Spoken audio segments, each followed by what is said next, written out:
special guest with us. We've also got two dummies here on the stage, as you can see, and these mannequins. I'll let you choose which is which.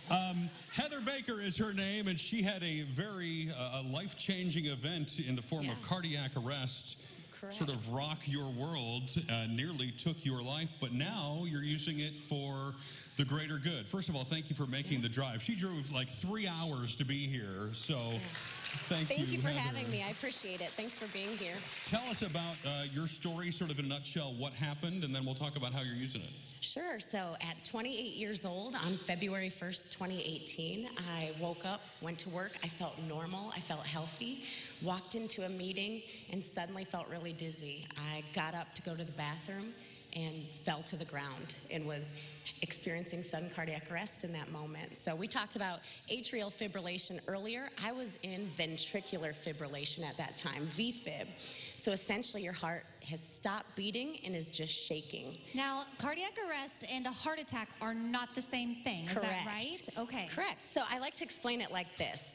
Cardiac arrest is an electrical issue, so it's an electrician. You have electricity running through your heart, and when your electricity stops, your heart can't function anymore. A heart attack, think of a plumber.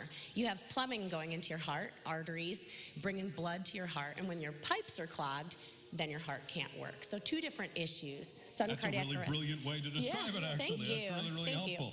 So how have you taken, obviously, you were in really critical condition Correct. for a while. How long did that process last?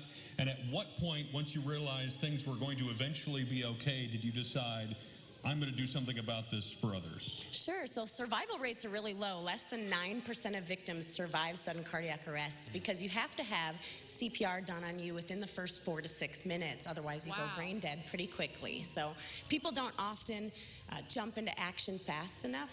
I luckily had coworkers that did CPR right away, and they shocked my heart 3 times with an AED. And because they did that within the first 10 minutes, I survived. I was in a coma for the first day. They didn't think I was going to make it. They told my family that I would be in that coma forever, but luckily, I came out of it.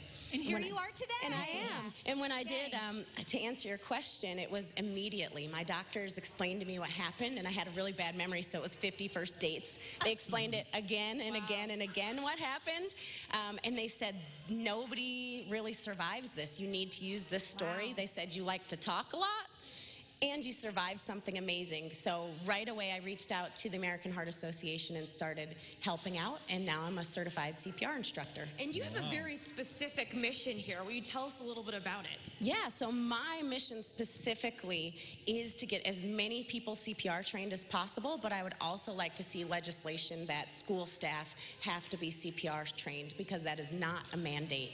And your goal is for every single school employee to have to go through this. Ironically, in Illinois, it's kind of ironic, we have a law that requires high school students to be CPR trained. It's called Lauren Lehman's Law, but there's no requirement for school staff. Wow. Well, how about you give us a little lesson here today? Yeah, I'll show you what to do. For the full course, no. But if you could give us the basics, that'd be great.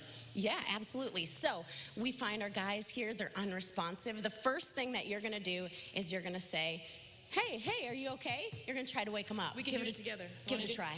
Are you okay? Hey. I'll let you guys handle that. Now, if these guys wake up, a little bit alarming, right? Sure. Okay, so they're not going to wake up. So the next thing you're going to do, of course, is call 911. And you're going to put it on speakerphone and put the phone next to the body because they'll walk you through what to do next. Because it will be very difficult to do what you need to do if you're trying to hold your phone in one hand. So use speakerphone, put it right there, have 911 telling you what to do with CPR. I don't think they want to talk to the dummy. I think they need to talk. What's he watching, the Kardashians? So you're going to put your hands in the middle of the chest. You're going to bare the chest. So pull the shirt up or cut it open if you had that. So this guy is already nude, which is great. That he is. And you're going to put your hands right in the middle of the chest. Oh, so Aaron's already got this. You've probably taken this fairly recently, huh? How's my hand placement? Hand placement is good. You're going to be right between the pecs. If you're questioning where to put them, you can put the hands in the armpits, and right where your thumbs would be in the middle is where you're aiming for. Okay, correct. Perfect. So you're going to be using the heel of your hand, and you're going to be pushing hard and fast in the center of the chest, about 100 to 120 beats per minute. So of course we like to sing, staying alive, staying alive. Or There's a brilliant for the Office mommies, episode with that. there in it, are- if you He's haven't like seen that. beeping for over the here. mommies out there, my new favorite one is Baby Shark doo doo doo doo doo. Baby Shark doo Oh, doo. that's faster. I need to go So faster. you're gonna go That would fast. snap me out of being unconscious in a hurry. Absolutely. That's why I like to Wow. use it. You'll never forget it. Is this what a body would kind of feel like if I was doing this for real? It would. There would be some resistance because of the bones. You'll also hear maybe some cracking, which is actually cartilage, like in your knuckles when you crack your knuckles. So it's not common that you would actually crack a rib. People are afraid of that. Wow. And I not guess common. you're probably ideally not going to be doing it on a plastic table. You would either, not. right? It would be Okay. on the floor, which would make it Okay, easier. unfortunately, we're out of time, Yeah. but we appreciate you coming. These are Absolutely. great tips, and we encourage everyone out there to go get CPR certified so they Can we can give Heather save a round of life. applause Thank for being you. here, please? Thank you so much. Thank you. Yes. For more on her story and to see how you can help and get involved, CILiving.tv.